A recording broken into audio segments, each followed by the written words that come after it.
Now that we know a thing or two about money and banking and how money and banking work, we can start talking about the Federal Reserve System, which we need to talk about before we can get into monetary policy. So, the Federal Reserve System, or just the Fed, we've referenced it before. It's kind of hard to talk about macroeconomics without occasionally bringing up the Fed and its major role in the macroeconomy of the United States. Uh, before getting into how our Federal Reserve System looks or how our central banking, the Fed is the central bank of the United States. Let's get into the history of the Fed. The United States didn't always have a central bank. For more than 100 years, the United States operated without a central bank, basically centrally organizing the national currency, etc. It was generally local banks that handled that sort of thing. But it was with the Federal Reserve Act of 1913 that the Federal Reserve was established and has been operating behind the scenes of our economy, oftentimes front and center while still somehow behind the scenes, for over 100 years now. Before then, there was no Federal Reserve System, no central bank, but central banking isn't new. Central banking has been around for centuries. A lot of countries have had central banks, and a lot of them really didn't know how to operate without one. So when our country was founded, a lot of our founders thought we should, among the things we did when setting up our country, thought we should have a central bank, because there are some things that will describe what it does and why we have one. Some of the things that are made a little bit easier. Everything would work a little better if we had one. Things would be a little more stable. There would be currency stability and organization and unity and so on. But others of our founders, of course, if you know anything about the history of our founders, they were a little apprehensive about anything with the word central in it. Of course, they had rebelled against a tyrannical regime. They were very against consolidated power in the hands of a very small number of people who were barely accountable, who could do essentially whatever they wanted with it. And they were wary of that sort of control being implemented in the banking system and the financial system, and having that level of impact on whether the country was financially healthy or not. And their concerns were there was historical precedent for it. Central banks have a long and rather dubious history of bad monetary policy, bad management of the whatever currency the country uses. Lots of hyperinflation before Zimbabwe in the mid-2000s, or the other major hyperinflation cases we've heard about.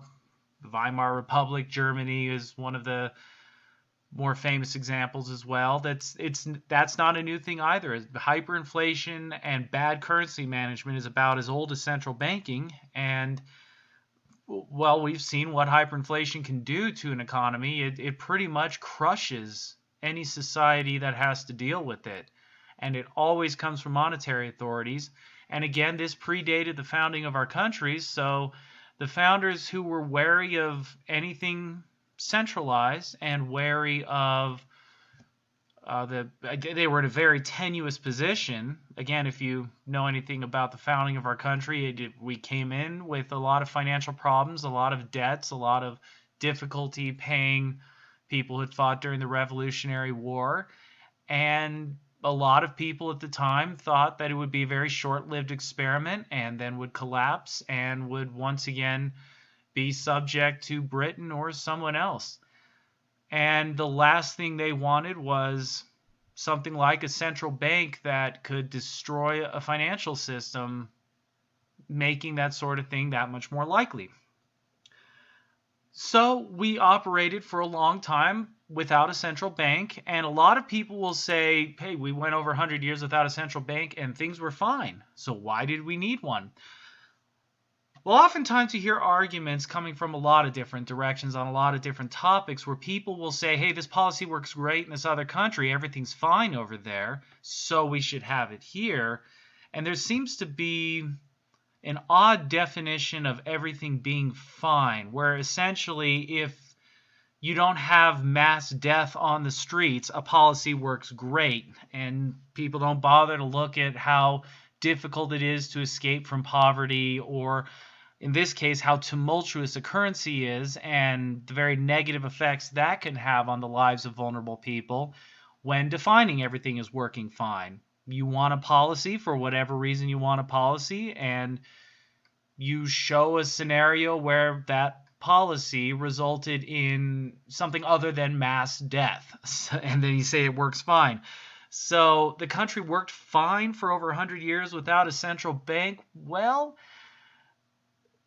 if we're defining working fine as it continued to exist and didn't crumble and become divided up by other countries, okay, fine. But if we define working fine as a country without a whole lot of economic chaos and turbulence and a very stable currency, no, it didn't really work fine. It may not have been disastrous or horrible, but it was certainly not something we could describe as working fine. Bank panics are something we kind of take for granted today. We had the Great Depression, and then we had the late 70s, early 80s savings and loan crisis, which was a much more minor thing in scope compared to the Great Depression, and then, of course, later the financial crisis in 2008 as major problems in some aspect of a banking system in the United States. Savings and loans are, for all intents and purposes, like a bank,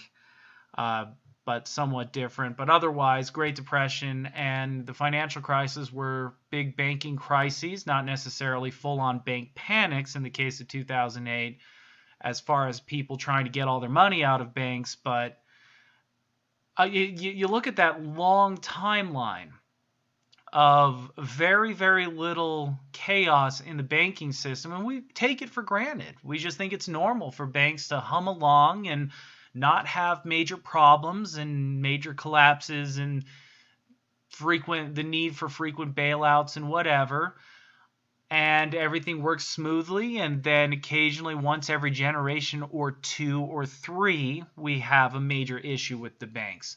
That just seems normal to us. But before the Federal Reserve was established in 1913, bank panics were incredibly common.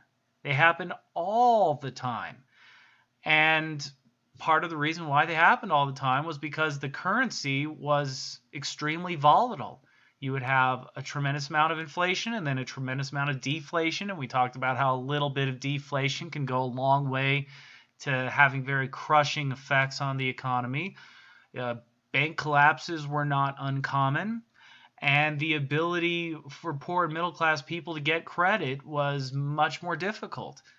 And as a result, we had an economy that didn't grow very much until the Industrial Revolution, and then the economy grew a little bit more, but the United States economy was still kind of middle of the pack in the world, and a lot of tumult, a lot of ups and downs, and by 1913, enough policymakers had decided that they didn't want any more of this. In 2 years, everything could collapse on us and we won't see it coming. Let's have some stability with the Federal Reserve System. Now, other people will say that it was the desire of socialists and progressives to get that much more of a foothold on the economy. That's a different topic and a different discussion. But the point is, the rationales for wanting a little bit more stability in our financial system were sound. They had basis on the fact that there wasn't a whole lot of there wasn't a whole lot of regularness in the economy and with the currency. So the Federal Reserve was established in 1913, and if you look at a chart of how volatile the currency was before and then after, you see a ton of deflation, a lot of periods of deflation. And I've hinted at this before when answering the question as to why inflation over time seems to be inevitable. It's inevitable that we'll look back in 50 years at what things cost today and marvel at how cheap it was. But when you account for inflation, it wasn't necessarily cheap. But a tiny steady stream of 1 to 2 to 3% inflation year over year, is expected, to the point where prices are going to be much, much higher in the future, well into the future, to where this steady growth in prices isn't disruptive. And the reason that happens is because we're going to have either deflation or inflation. Again, a lot of people will say monetary policy has deliberately created some inflation by printing more money. That is an oversimplification. As we've seen from things like demand pull inflation, cost push inflation, there are plenty of sources of natural inflation in an economy, and it's going to happen. But there are also natural sources of deflation. And to be clear, deflation, we're not talking about the aggregate supply curve shifting to the right and lowering prices because of the ability of firms to reduce costs. Remember, deflation is a problem because costs have not reduced, but prices have. So businesses are in serious trouble and can't raise investment capital. But if costs are going down and that's pulling down prices with it, that's not a type of deflation that's harmful to the economy. So the Federal Reserve exists to get rid of the price deflation that can happen for a lot of other reasons as to why currencies will fluctuate up and down. So deflation is virtually eliminated, leaving inflation as really the only feasible option for the economy, much as we would like to have zero inflation. It's really not a realistic thing to desire. And so if you look at a chart of pre-1913 inflation and deflation and then post-1913 inflation and deflation, you will see a lot of deflation and a really herky-jerky graph before 1913. Herky-jerky, when was the last time you heard that? I don't think anybody said that since 1913. Well, because we have a Federal Reserve. That has led to still a little bit of tumult every here and there, especially during the Great Depression, but for the most part a smooth but not rapidly increasing price line. So the relative lack of volatility was cured, and we have had relative low volatility with our currency ever since. So that's why we have a Federal Reserve System, and why a lot of people, for all the good and bad that the Fed has done since it's been around, and there have been a lot of serious problems at the Fed and bad ideas. When we get into the Great Depression in a few weeks, we'll see how some economists point to the Federal Reserve's role in the Great Depression. 2008, there are a lot of people who blame the Fed for that as well, and the Fed shows up with the savings and loan crisis as well. There have been a lot of missteps by the Fed, or some people wouldn't call them missteps, and a lot of moments where bad policy has come out of the Federal Reserve. But you still can't argue with the results in terms of volatility of currency and the other really negative effects that can come from that. It's worked quite well. So the answer to a lot of economists to any potential problems that come from the Federal Reserve System is to learn from them and make sure not to repeat mistakes like the ones we'll get into, like the Federal Reserve having an office on the floor of the New York Stock Exchange, giving loans to people to buy stocks with cheap and easy credit during the lead up to the crash in 1929. Again, that's for a couple of weeks from now. But that is a very brief history of the Fed, where it came from and why we have it and why we didn't have it for a very long time. And in the next video, we will get into some of the details of our central bank as opposed to other countries' central banks. Not really as much of a compare-contrast thing, but just what our central banking system looks like, how our Federal Reserve System is structured, and why.